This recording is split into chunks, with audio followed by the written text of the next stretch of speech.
You're listening to the Public Health Epidemiology Careers Podcast, Episode 62. Welcome to the Public Health Epidemiology Careers Podcast, where we explore public health epidemiology careers and share tips and strategies to help you enter or transition into the field. And now, your host, Dr. Charlotte Hughes Huntley. Greetings, everyone, and thank you for joining me on this episode. Today, we're going to talk about a few tips for attending the American Public Health Association, which is APHA's annual meeting. And these tips can also be used for attending other conferences as well. So the APHA's annual meeting typically brings over 12,000 people, public health professionals, and students together all in one geographic location for a few days. The event is jam-packed with resources and opportunities and experiences.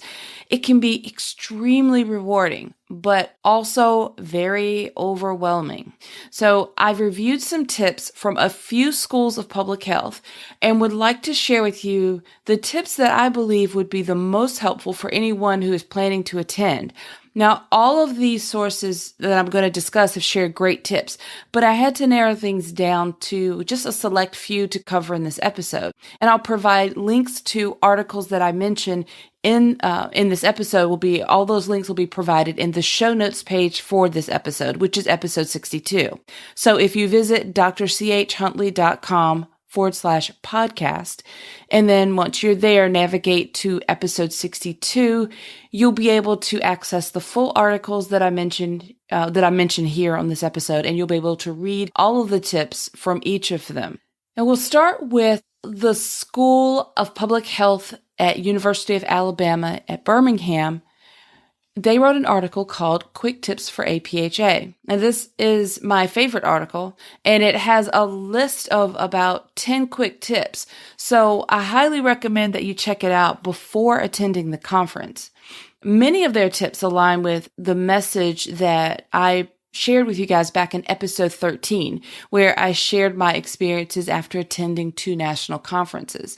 In that episode, I also recommend that you check out, that is an episode that I recommend you check out before the conference so that you can just have that information at the forefront of your mind as well. And I'll share a link to that episode as well in the show notes. So everything that I'm going to discuss, there'll be a link to it in the show notes page for this particular episode, which is 62.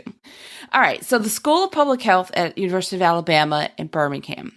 Their first tip is set a goal. Now, remember, everyone attends a conference or attends this conference for different reasons. And it's important that you remain focused on your reason for attending so that you can accomplish your goals. For example, maybe your goal may be to network with professionals in the field. Or maybe you have a goal of, learning something new. There's something specific, you have answers that you're seeking those answers to your questions, whether you have questions. Whatever your goal is, maybe you're, wanting to just explore the newest research. Maybe you're, want to learn about different schools of public health because they will all be there. So whatever your goals are, just make sure that, you don't become distracted and miss out on an opportunity to set and reach your own goals during this time, which this time will fly by so very quickly. So that's their number one tip on their list. And I wholeheartedly agree with that one and really wanted to emphasize that. So think about it ahead of time. What are your goals? Why are you attending? What is it that you're seeking, and make sure that you are focused on that.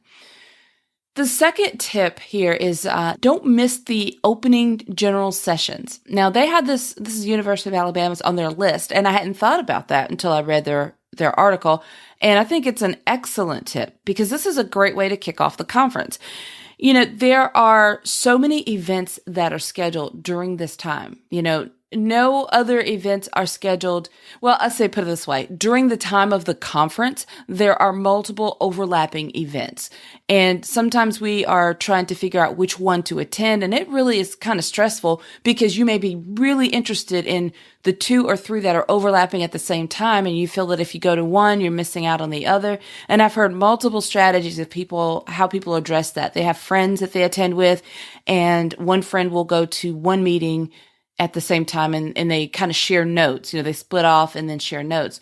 But the opening general session is the only event scheduled at that time. So this is the one opportunity to attend the great kickoff of the meeting, the conference, get all the information, and you don't have to feel conflicted. There's nothing else for you to worry about overlapping during this time frame. So make sure that you do not miss the opening general sessions. You need to check the schedule for that. And the reason I'm not going into specific times is because this podcast episode will be relived. Next year will be here before we know it. And these tips will be relevant in years to come. So I don't want to give a specific time of the opening general sessions meeting in case that changes next year.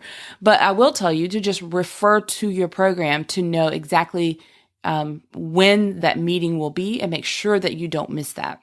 So another tip from the University of Alabama is to attend the business and social meetings sponsored by your section. This is another great tip. I love this. I agree with them on this tip because it's a wonderful opportunity to mingle with members of the leadership team and to get to know other members within the section that you have an interest in. This is really, really important. And you can share your ideas, any concerns that you have. You can raise questions to other people who are most likely going to have the answers. So students, this is a great time for you to speak up, talk. This is not the time to be shy because the professionals that are in the field, that are in that section, they're there ready. They're there with the purpose of helping mentor students. This is a valuable opportunity when they're there ready to answer your questions and you have their attention. Professionals that are in the field that are there, this is a great opportunity to mingle with students. So give them your attention in those meetings and those sessions and collaborate. We can learn a lot from each other, students and leadership. There's an important trend to bridge the gap that exists between the leadership team and the students so that we can have a better overall experience. So definitely speak up and get involved in those meetings of your section. Now, I'd like to also add to this tip. It's also important to attend meetings outside of your section. It's important to explore other areas of public health while you have the opportunity. You know, if there's an area that you've always wondered about in public health, if there's another section that you've been curious about, then this is an opportunity to interact within those other sections as well. So definitely attend the meetings of the section that you're primarily interested in and most involved in, but then also make some time for some of those other areas that maybe aren't your primary interest, but you have a curiosity because it could really be rewarding for you in that way. Get some questions answered, even if you simply connect with people in those sections that you can then follow up with after the conference and build that professional relationship and get your questions answered. All right. So the next school that I found some good tips or a good resource is the Milken Institute School of Public Health at George Washington University. They have a really good article on business card etiquette. Now, the article is a few years old, but the message is still very relevant, and I recommend that you check it out. I wouldn't get too hung up on, the style of the business card and trying to find a logo and strict details like that. Instead, I would focus on having a tool to use to share your contact information with someone that you meet at the conference. You really want to be sure that you have a clear communication tool to share with others and build your network. You will likely have a brief opportunity to meet, give an introduction and then exchange information for, the opportunity to build that professional relationship, which happens in the months following the conference.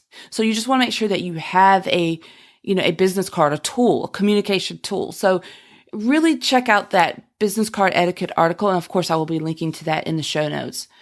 And the last article that I will mention here is one from the University of Florida at the College of Public Health and Health Professions.